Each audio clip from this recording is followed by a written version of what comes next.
we're going to talk about transformations of functions. And you're going to see how transformations affect functions in both the vertical direction, which is in the y direction, and in the horizontal direction. So the key to being able to identify that is something that happens inside the function is going to be an x transformation, and something that happens outside of the function is going to be a y transformation. So if you keep that in mind, you're going to be able to get through these problems pretty easily. Let's go ahead and start with the topics. So we're going to look at vertical shifts. We're also going to be looking at horizontal shifts, reflections, vertical stretches. So what happens in the vertical direction, up and down, these are our y transformations. So the reflections can be an x or a y. Vertical stretches, that would be a y transformation, and then the horizontal shifts would be an x transformation. Make that pen just a little bit bigger. It's also really helpful if you know what your common functions are. We're going to start with the square root of x, which is one of our common or toolkit functions. It looks like this. I can go ahead and just graph it here. It's rooted at the origin there at 0, 0, and then continues on into the first quadrant. So this is our common function. I call these for transformations the parent function, but you can call it the common function or the toolkit function. For the second one, we have the square root of x, then plus a 3. You'll notice that that plus 3 is on the outside. So this is going to be a y shift. Anything on the outside is going to shift that up or down. It's shifting the original y's, which were radical x's, plus a 3. Let's take a look at that in Desmos. So I'm just going to type this in as y equals, and then I want the square root. So I'm going to open up my keyboard and then grab the square root there from the bottom row. So we've got the square root of x. There's that original function. If I move my cursor so I'm on the outside of the square root and then do my plus 3, you notice that we've shifted that up by 3. So this is a vertical shift up by 3. I'm actually going to put both of these here. Let's do radical x there, and then I'm going to do the square root of x plus 3 so you can see both of those. Plus 3. There we go. So now you've got both of those, and you can see how what was at 0, 0 at that origin has been now, so there's my point at 0, 0, is now at 0, 3. So that shift up by 3. So we can go ahead and just kind of sketch these in here. So the second one, 1, 2, 3, looks like this. So this is a vertical shift up by 3. Next, we have the square root of x plus 2. This plus 2 is inside that parent function. So I'm expecting this to be an x shift. So a shift in the x direction, which is going to move it left or right. Let's put this into Desmos. I'm just going to change that last one. So let's get rid of the plus 3. And I'm going to move my cursor so I'm inside the square root, and then do, it was plus 2, right? So plus 2. Notice that blue transformed graph. It has moved it to the left by 2. Because you're messing with the domain, those inputs, your transformation happens to be the opposite of what you'd expect. So anything happening to the x is in the opposite. So the plus 2 shifts us to the left by 2. So this one, if I draw it, so 1, 2, so it's rooted right here, and this is going to be an x shift or a horizontal shift. Left because it's opposite by 2. So here we are. This is on the outside of the function. So we're on the outside of the square root. And this next one was on the inside, that transformation. And you'll notice how being on the inside made that, let me write that again, made the transformation in the x direction. Okay, so inside. I-N-S-I, much better. So that one's on the inside of the square root of x. Okay, so next we have another transformation on the outside. So we're expecting this to be a y transformation. The negative takes all of the y values and it makes them negative. So this is actually going to reflect it down. I'm just going to draw this grid here. Let's go ahead and ask Desmos to graph that for us. So I'm just going to change that transformation back to radical x. Let's put a negative out in front, and you'll notice how it shifted that down. So the blue one still rooted at 0, 0. All these y values were positive. Now they're all negative. So it's changed the sign of each of those. So this one is a vertical reflection. We can also do horizontal reflections. We're not going to look at those, but we could also do horizontal reflections. This last one, I've got a 2 on the outside, so I'm expecting this to be a y transformation. So this again was on the outside. This guy was on the outside. Let's see what the 2 does. So I'm going to change that negative back to the square root of x. Let's see what happens when I put the 2 on it. Notice how it's stretched it.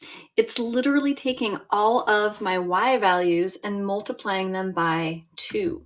And we can see that by putting the tables up for each of these. So I just hit the gear, convert to table, and it gives me some undefined values. I don't want those. Let's just do 0. There we go. 1, 2.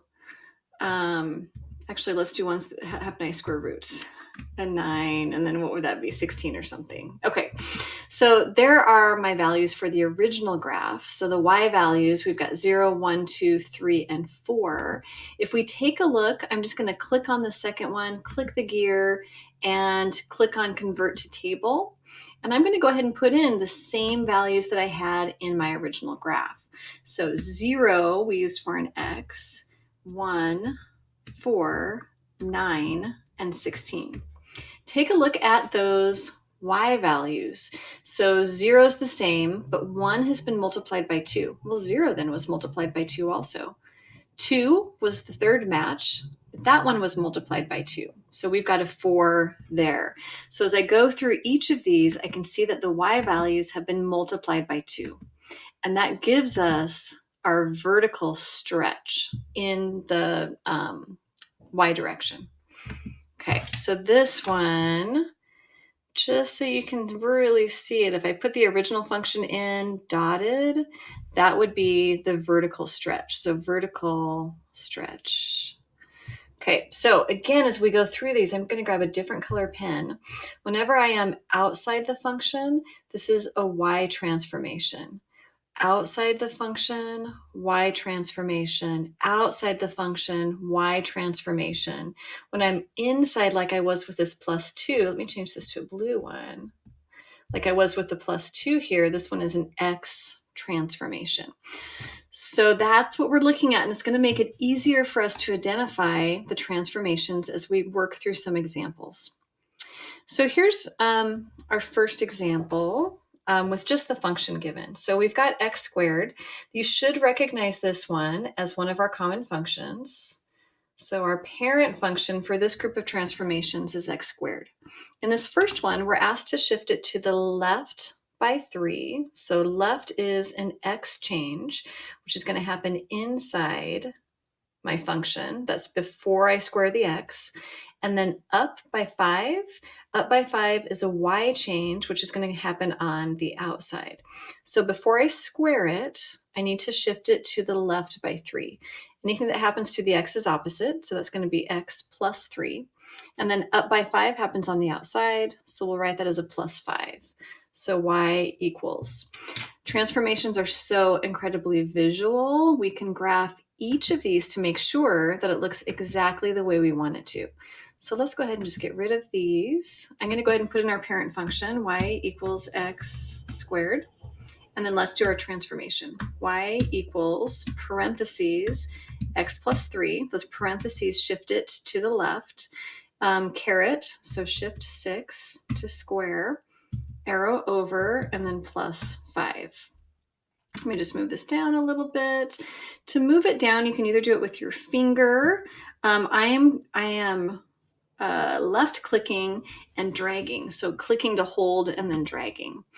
A nice place to see the transformation is with the origin. So the origin the vertex, which is the origin originally, so at 0, 0.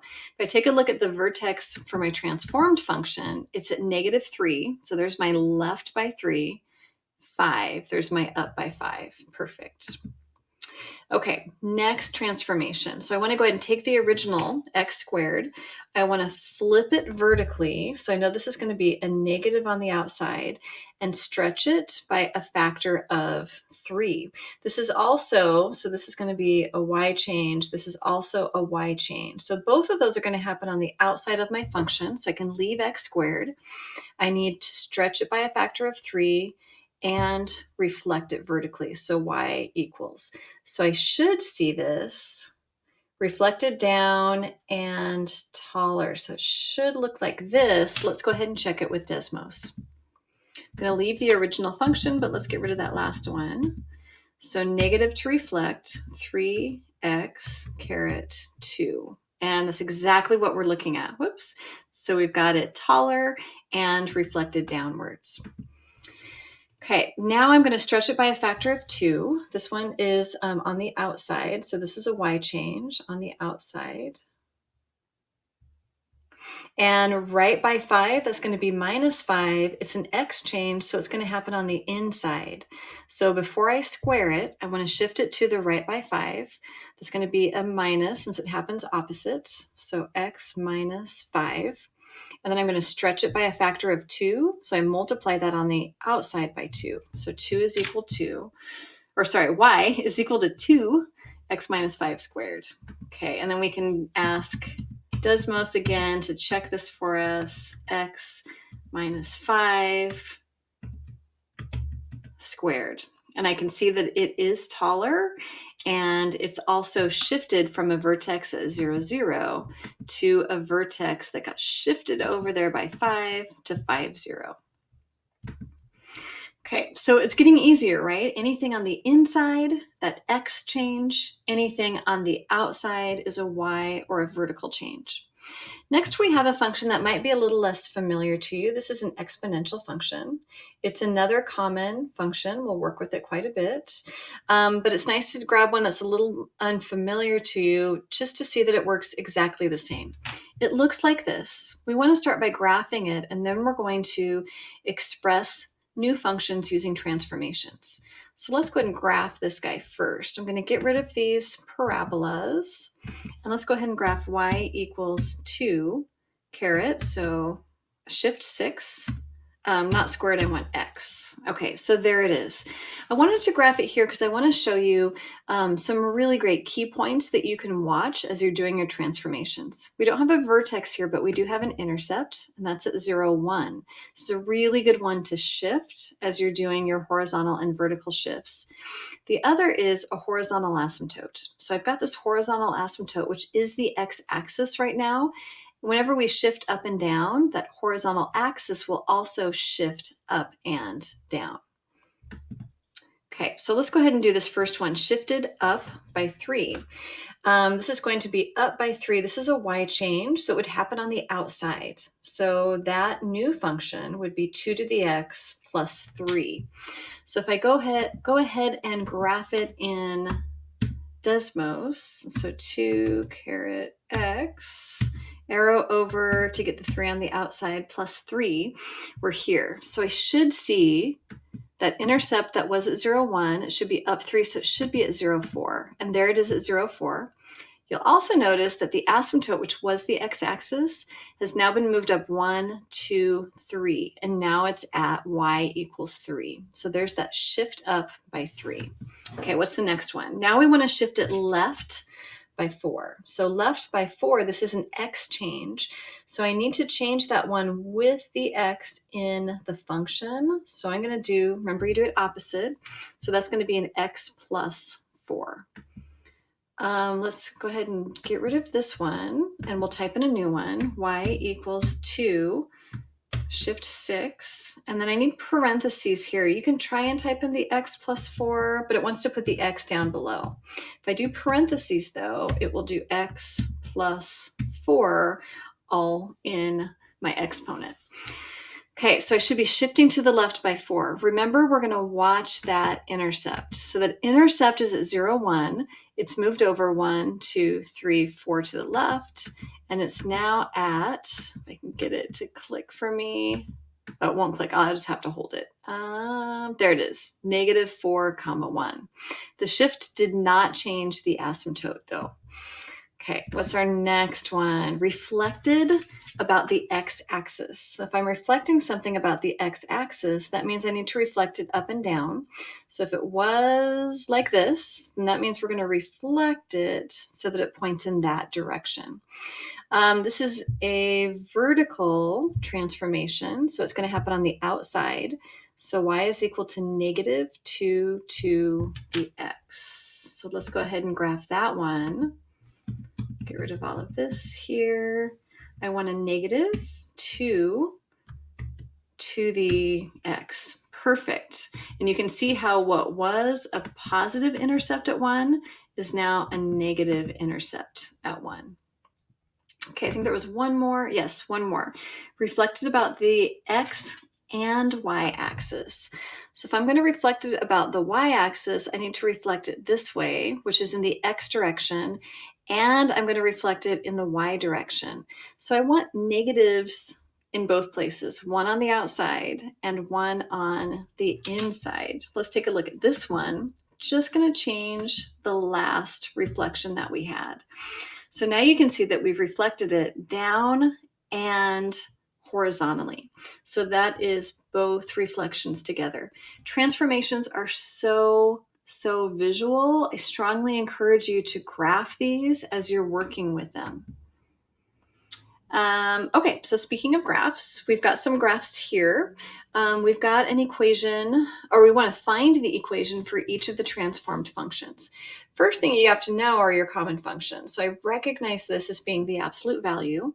The absolute value, though, lived here, and it was kind of rooted there at 0, 0.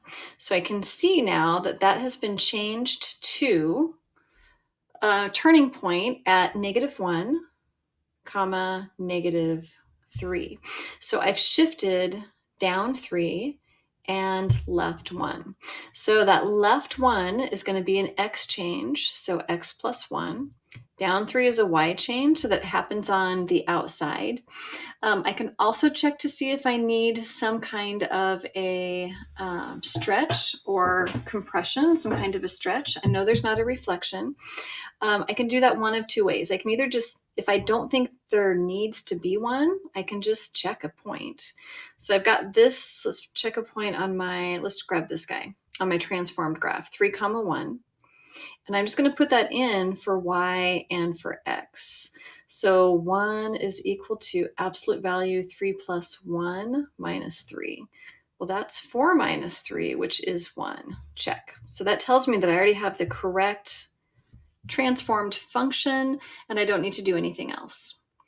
Okay, this next one, I recognize this one as a square root. So y is equal to the square root of x. Usually the square root is rooted here, but we see that it's been moved. So I've moved it to the right by 1 and up 2. So the right by 1 is going to be on the inside of my function. Up by 2 is a y transformation, so that will be on the outside of my function. So inside of my function, right 1 is going to be -1. Outside of that function is the +2.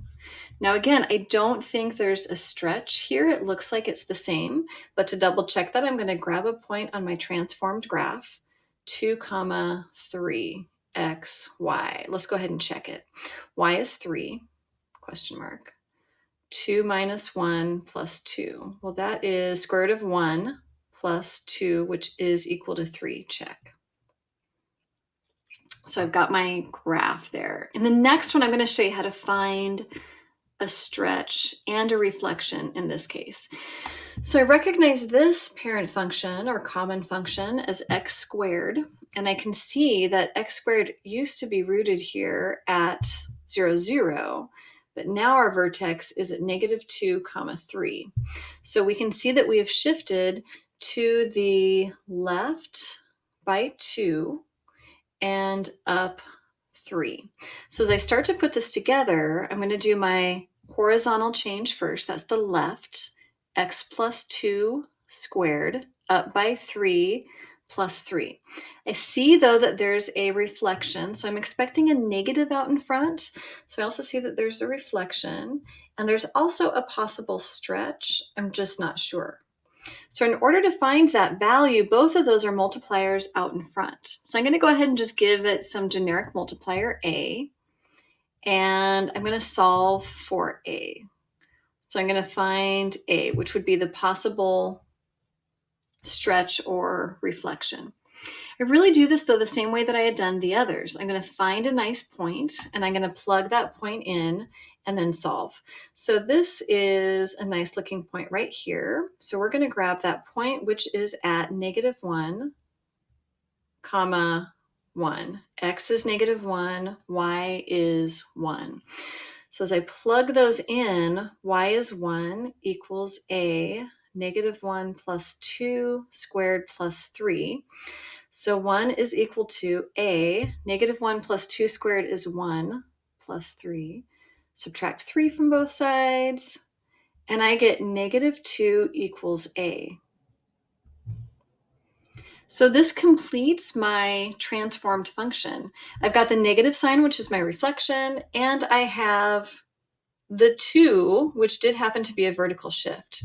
So when I put all of this together, I have enough room here. I'll write a little. Y is equal to -2, x plus 2 squared plus 3.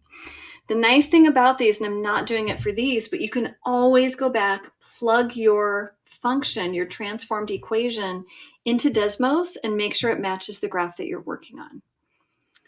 Okay, next, even and odd functions. So even and odd functions deals with symmetry. For the even function, a really great example, there are 2 of our common functions that are great examples. The x squared is 1, and absolute value of x is the other one. You'll notice that both of these are symmetric with respect to the y-axis. They have a mirror image left and right. So an even function is symmetric with respect to the y-axis. There's another really nice test, and it's the negative x test. We use this quite a bit in calculus. So if I put negative x into the function and simplify it, the negative sign goes away. So that's our negative x test. In odd function, so a good example of an odd function would be our cubic, so x cubed. To test the odd function, this one is symmetry with respect to the origin. I'm just going to abbreviate. So symmetric with respect to WRT, the origin. The origin is the point 0, 0. A nice way to test that is just to rotate this 180 degrees. So if you turn this guy around 180 degrees, you end up getting the same exact looking graph back. That's hard to do, especially since I'm writing here on a computer. You could take your paper and rotate it 180 degrees, but I think the negative x test is going to be a little more helpful. For the negative x test, we know it's odd if we can put a negative inside the function and the negative pulls outside of the function. So let's go ahead and determine if these are even, odd, or neither. I'm only going to use the negative x test if I need to. I can graph these really easily, a and b anyway, really easily with transformations. So this is a +3 on the outside, so that's been shifted up by 3. As I graph that, I see that it holds its symmetry with respect to the y-axis. So this guy is even. Mirror image left and right. Absolute value x minus 2. So absolute value is here. X minus 2 shifts it to the right by 2. 1, 2. So if I transform it, it looks like this. It's lost its symmetry left and right with respect to the y-axis. The y-axis is way over here. So this one is neither. If I turn it upside down, that says neither. If I turn it upside down, it is just going to be upside down. You're not going to get the same graph back.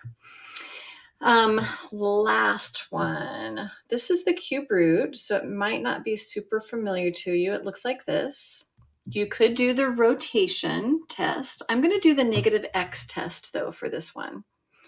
So if the negative goes away, it's even. If the negative pulls out in front, it's odd. So I'm going to do this test, cube root of negative x. Well, that negative can be thought of as a -1 times x. And the cube root of -1 is -1. So I get a negative out in front, then the 2, then the cube root of x. So we can see, there's my original function. You can see that what we end up with here is equals negative h of x. So this one is odd because the negative sign pulls out in front.